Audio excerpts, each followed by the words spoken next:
Mic check 1 2. It's the Y2K Collector, and it is Monday, the top of the week. It's a cool 8 degrees outside. If you factor in the wind chill, that knocks it pretty much below zero.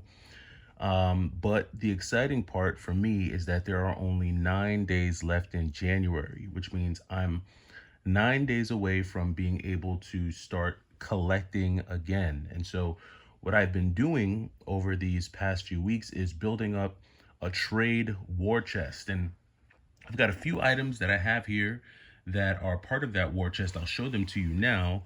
Up for trade is this copy of GoldenEye 007 that I got for free as part of the buy two get one promo. I have this copy of Attack on Titan 2.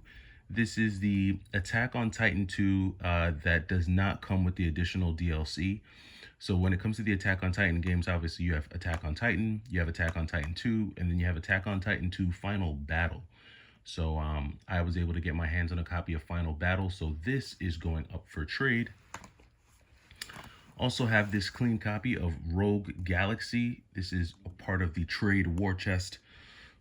This was a double that I got during a bulk deal at the end/start of 2025, or end of 24, start of 2025. Also got this copy of Grandia 2 for the Dreamcast. This was also a part of a bulk deal. This is just a double. I already have this game, so not keeping it. Okami HD, again, this is a double that I have in my collection. I actually have this game sealed in my collection already, but I do have this copy of Okami HD for the PlayStation 4. So this is also a part of the trade chest. Another double here. So this is Mario Kart Double Dash. So this is the standard copy that comes with the one disc. I actually have the Double Dash that comes with the bonus disc. So this is actually going up for trade. This is a part of the trade bait war chest. And then I also have this sealed copy of Persona 3 FES in the trade war chest as well. So just a few games that I've got here set aside to make some deals happen coming out of January. Now, I'm still willing to do trade deals in January. I'm just not really ready to kind of just do any straight up purchases in January. So if if there's a deal that I can work out and negotiate where there's really like no money coming out of pocket, then I'm willing to make that type of a deal happen. Now, once January ends, I do have some other things in my toolkit, in my utility belt, that I can use to add games to my collection. One of which is a Christmas gift card that I got. So I got a Christmas gift card for $150 to Best Buy. So I'll be leveraging that basically just to buy some brand new Switch games. I figure with 150 bucks, I should be able to pick up at least 4 quality indie Switch games. If I were looking at AAA titles, I'd probably only be able to pick up maybe 2 with a $150 gift card, but I'm going to try to be a little bit more savvy, and I'm going to try to find those niche like indie titles that are like 25, 30 bucks. If I can find like 5 games for around 25, that would be the best way to maximize that gift card. I doubt that'll happen. I'll probably find games in the 30 to 35 zone. But even if that's where I'm at, then I mean, four Switch games would be a good way to maximize that gift card. It's gonna be either that or, and this is gonna sound funny, or potentially buying a refurbished PS5. So I was also thinking about buying a refurbished PS5 that actually comes with the disc drive built in. It's something I'm toying with. I know I said that I was gonna unbox my 30th anniversary and play that. But I'm actually making some moves around the house, which means, I things are going to be moving around, and I don't know if I want to take the risk in the 30th anniversary getting damaged. We'll see. We'll see what happens there, but more than likely, that gift card will be spent on some Switch games.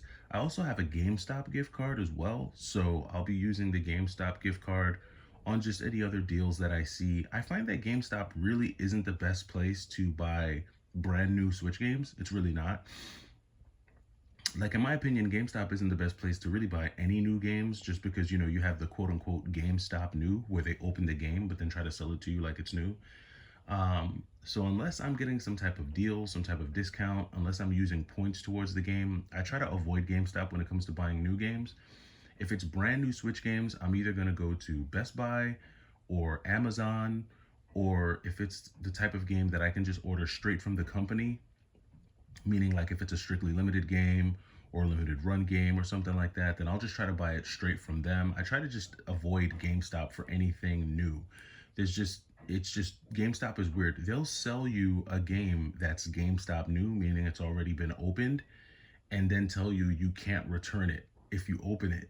Like, it's weird. It's a weird thing. So I just avoid them, and I really just go to them for anything pre-owned. The best way to use GameStop is just with pre-owned games. You get a 7-day return policy, and you know, I just kind of work it from there. So yeah, the strategy coming out of January going into February is really going to start looking at a lot of the new stuff that's coming out for the Switch. There's a lot of like modern retro games that are coming out. I've really got my eyes on that new Ninja Gaiden game. I know that one doesn't come out until like close to summer, or I think it actually comes out in the middle of summer. I think that one comes out in June.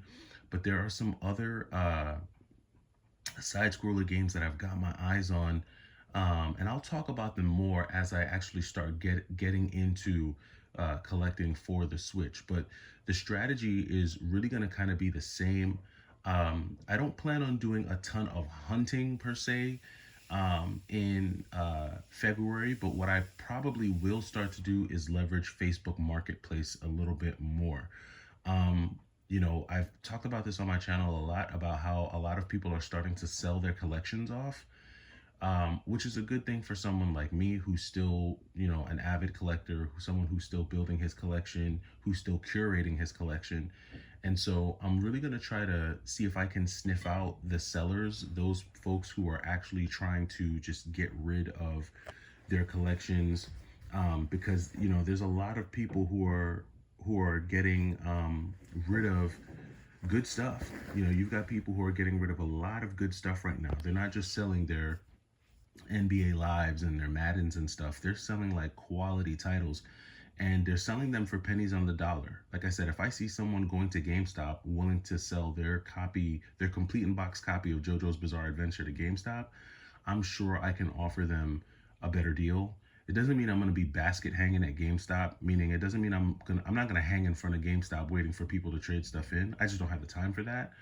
But I'm going to try to figure out how to maximize my time when it comes to game hunting, spending less than, like, I would say 2 hours per week game hunting, which is, I mean, that's not a lot of time if you think about it. If you split it up over the 7 days in a week, including the weekends, that's really not a lot of time for game hunting.